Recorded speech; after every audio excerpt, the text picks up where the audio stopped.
Good afternoon, folks. Welcome to the weekly wrap up for the 1st of April, 2022. Hope everybody's having a fantastic day out there in the interwebs.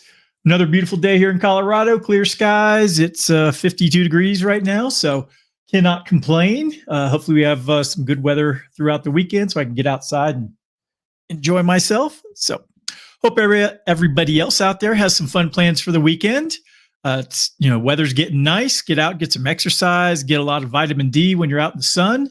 That's the best way to stay healthy. So, all right, well, let's go ahead and jump in and take a look and see how the indexes did today.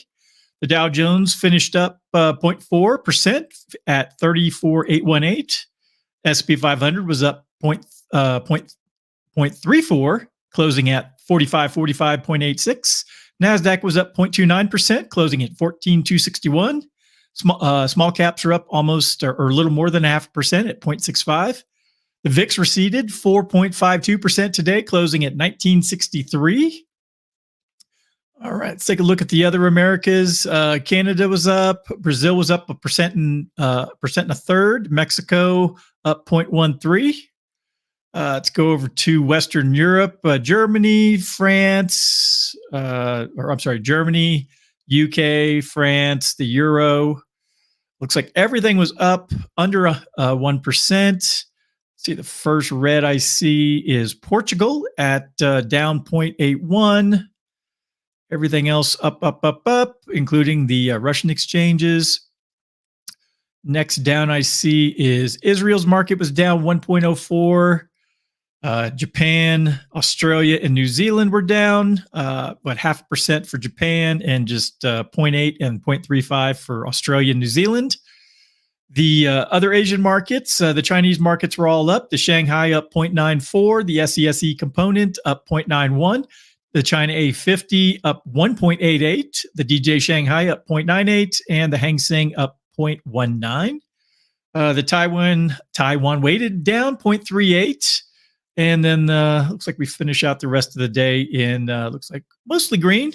So for the first day of the second quarter, not too shabby. The U.S. indexes pulled out a positive day. We were in the red most of the day. Well, maybe not most, probably half of the day. The market was in the red, but it pulled through later in the afternoon to finish up in the green. So let's go ahead and take a look and see how the indexes did for the week. All right. Looks like the Dow Jones finished flat at around 0.07. The S&P 500 looks like it was slightly up at 0.06. NASDAQ looks like it finished up about 0.6%. The Dow Utilities, they were up 3.9% this week. And the Dow Transports, you can see right here, just took a beating today. So I think they were down about 4 or 5% today. But for the week, finished off down 5.56. So looks like the transports took a bit of a beating, probably due to the cost of fuel and the spike in fuel prices this week. The utilities, on the other hand, had a really good week because they probably made their money off of selling said oil. So, or at least a good number of those companies. All right, let's go ahead and get back to where I was. Let's take a look at the economic numbers this week. That's too small. All right. U.S. jobless claims came in at 202,000 this week. Forecast was 197, so about 5,000 over forecast, but nothing to get too worried about. Last week's numbers were revised up from 187,000 to 188. Excuse me. Continuing jobless claims came in at 1.307 million. The forecast was 1.35 million. So better than 43,000 above forecast. Last week's numbers were revised down from 1.35 to 1.342. So that is some good news. Other other data that came out this week, the U.S. consumer confidence came in at 107.2. The forecast was 107.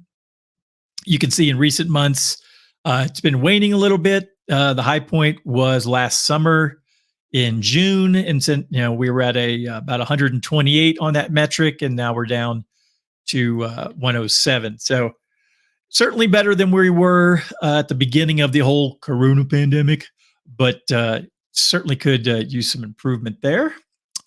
All right, the job openings and labor turnover job openings.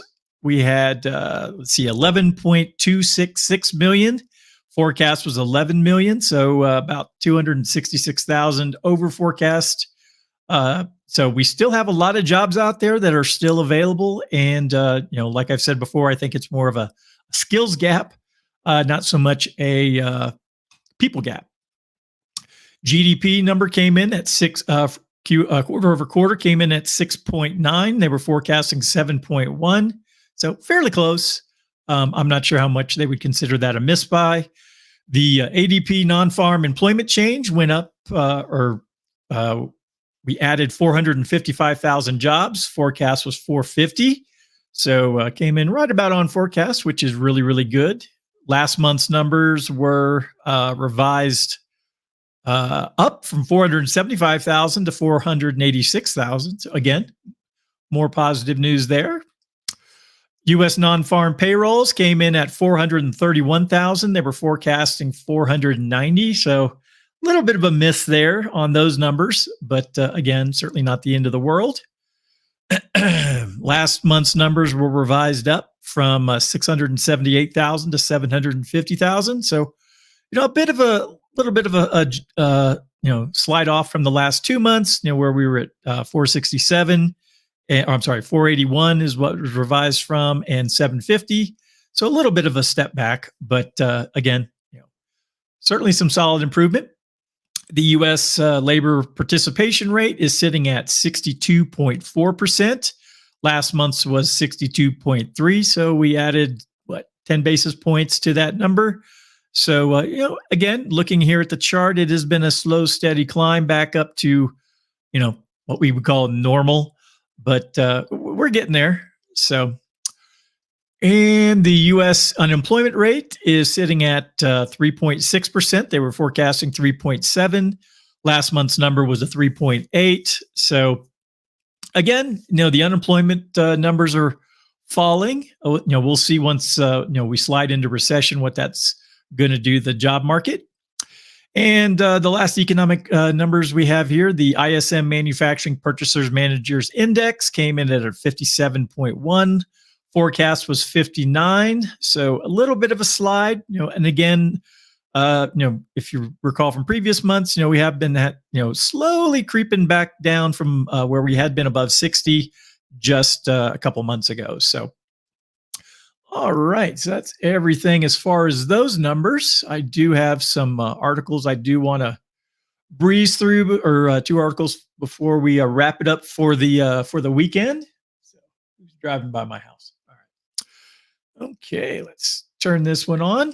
First article is just a recap of the day. S&P 500 starts Q2 with a win as dip buyers emerge after March jobs miss. The S&P 500 kicked off the second quarter with a win Friday, shrugging off a fresh warning from the bond market of a looming recession, as softer job gains in March aren't expected to knock the Federal Reserve off its path to aggressively tightening monetary policy. Non-farm payrolls increased 431,000 in February, below consensus expectations for 490,000 new jobs, while the unemployment rate fell by more than expected to 3.6%. The job gains for February were revised higher to 750,000 from 678, erasing concerns about weakness seen in the prior month and pointing to a labor market that's, quote, showing strong momentum heading into Q2, end quote, Jeffrey said in a note. Wage growth, which is expected to pick up pace amid a tight labor market, was in line with forecasts at 0.4%. Quote, with solid jobs reports and the Fed's preferred inflation metric pushing to 6.4% as of March, there is little reason why the market should not expect a 50 basis point hike, or to 0.5% for you layman's out there, at the next FOMC meeting. end quote, Stifel said in a note.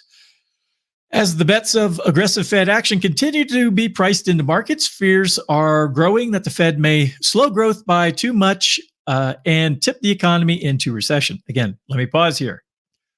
I don't think there's a way of getting around a recession or a bear market. If they did want to have runaway inflation, we probably shouldn't have printed $6 trillion 2 years ago. Yeah, it made people feel good. Yes, a lot of people probably put that money to good use, but a lot of that money was just wasted, went into the pockets of corrupt politicians and their cronies. So we probably could have done without it and probably done some help at the local level. But hey, no one listens to people like me. Us libertarians, we're ignored. So let me jump back in. The yield curve inverted again to deliver yet another warning sign that a recession could be on the horizon. The yield on the 2-year Treasury bond at 2.428% jumped above the 10-year yield Treasury note at 2.360. Bank stocks struggled to cut losses as an inverted yield curve depresses their margins on lending and limits growth. Excuse me. SVB Financial, Fifth Third Bank Corp., Regions Financial were the biggest decliners in the sector. Tech was once again in the crosshairs as semiconductor stocks struggled to catch a break on Wall Street. Qualcomm fell more than 3% after JP Morgan ditched the chip maker from its analyst focus list. In other news, GameStop erased gains to trade 1% lower after the video game retailer said it would seek shareholder backing at its next shareholder meeting to split its stock. Stocks suffered their worst quarter in 2 years in the first quarter as a downbeat January and February offset gains in March. But the recent melt-up in stocks will likely continue. Quote, this current equity weakness is a brief pause before extending the rally that began around March 16th, end quote, Jenny Montgomery Scott said. I would not agree with that. This is I wouldn't call it a dead cat bounce. It's more of just a bear rally. So, like I said, I wouldn't, I'd expect more of what we've been seeing over the last few months, because again, we have to raise rates, which is going to, slow certain sections of the economy, especially the home building, construction, all those, everything where you're borrowing money to finance a project. Those things are just going to slow down. So, it's going to, and those, where those people don't spend the money, then you're going to have that ripple effect through the economy. So again, this is not rocket science. This is like Econ 101, stuff I learned in my first year of college. Granted, I finished or stopped in my second year of college, but I did pay attention during economics class. And hell, I've been doing this for 16 years. So I do have a clue on what's going on in the world. All right. Last article here, oil falls most in 2 years after oil stockpile release. Oil settled lower on Friday as members of the International Energy Agency, or the IEA, agreed to join in the largest ever U.S. oil reserve release. Both Brent and U.S. crude benchmarks settled down around 13% in their biggest weekly falls in 2 years after U.S. President Joe Biden announced this release on Thursday. Brent crude futures were down 32 cents or 0.3% at $104.39 a barrel. WTI crude futures fell $1.01 or 1% at $99.27. Biden announced a release of 1 million barrels per day of crude oil for 6 months from May, which at 180 million barrels is the largest release ever from the U.S. Strategic Petroleum Reserve. Member countries of the International Energy Agency did not agree Friday on volumes or commitments for each country at their emergency meeting, said Hidechika Korazumi, director of International Affairs Division at Japan's Ministry of Economy, Trade and Industry. He added that additional details could be known, quote, within the next week or so, end quote. OPEC Plus, which includes the Organization of Petroleum Exporting Countries and allies, including Russia, on Thursday stuck with plans for an increase of 432,000 barrels per day to their May output target, despite Western pressures to add more. U.S. energy firms last week added oil and natural gas for a second week in a row, but growth in the rig count remained slow as drillers continue to return cash to shareholders from high crude prices rather than boost production. Again, greed has a lot to do with this. So yeah, the oil companies have been slow in opening up new wells and expanding their drilling processes. A lot of it had to do with regulations, but right now the price is just too good, and they're making money hand over fist. So, where were we? Quote: the looming flood of U.S. barrels does not change the fact that the market will struggle to find enough supply in the coming months. In quote, PVM analyst Stephen Brennock said, quote: the U.S. release pales in comparison to expectations that 3 million barrels per day of Russian oil will be shut in as sanctions bite and buyers spurn purchases. In a bearish signal for demand, China's commercial hub of Shanghai ground to a halt on Friday after the government locked down most of the city's 26 million residents, aiming to stop the spread of COVID-19. It's very deadly. Have you heard? All right. JP Morgan said in a note it had kept its price forecasts unchanged at 114 a barrel for the second quarter and 101 a barrel in the second half of this year. Quote, crucially, we recognize that release of oil inventories is not a persistent source of supply, and if stranded Russian barrels average more than 1 million barrels per day next year, this will leave 2023 in a deep deficit, rendering our $98 a barrel price forecast for the year too low, end quote, the bank said. So that's everything there. So, I mean, there's a lot in that article. Releasing, 1 million barrels per day, that's about 5% of supply. How much is that going to have on the real world price at the pump? I don't know. I mean, I'm not, deep in the weeds of that sort of analysis. Couldn't hurt, but again, I don't know if it's going to have any major ramifications on costs right now. I think the bigger issue is I know last night and yesterday there was a lot of rumblings about whether or not Russia was going to shut off the oil and gas supplies to Europe as of April 1st, demanding that they pay in either rubles or gold. So, I mean, a lot of these sanctions that the West has imposed on Russia is coming back to bite them in the butt. It's, if Russia is now taking oil payments in gold or rubles, that's going to completely change things. The dollar's dominance over the world stage, with the petrodollar and OPEC, it looks like that's probably coming to an end here rather shortly. And, us Americans who've enjoyed a very stable economy and a stable dollar, I think we're about to get kicked in the nuts really, really hard. So again, these are my opinions, but, I think, we've had the stability and the ability to print, dollars out of thin air because, we had the rest of the world over a barrel of oil, so to speak. And, we're forcing them to use our worthless currency to, negotiate their contracts. So, I mean, if they're going to start using the yuan and ruble, or just paying for oil in gold, again, this is going to create some instability here, moving forward. So, all right. Well, that's everything I had for this week and today. So if anyone needs anything from me, do not hesitate. Go to dsafinancialgroup.com.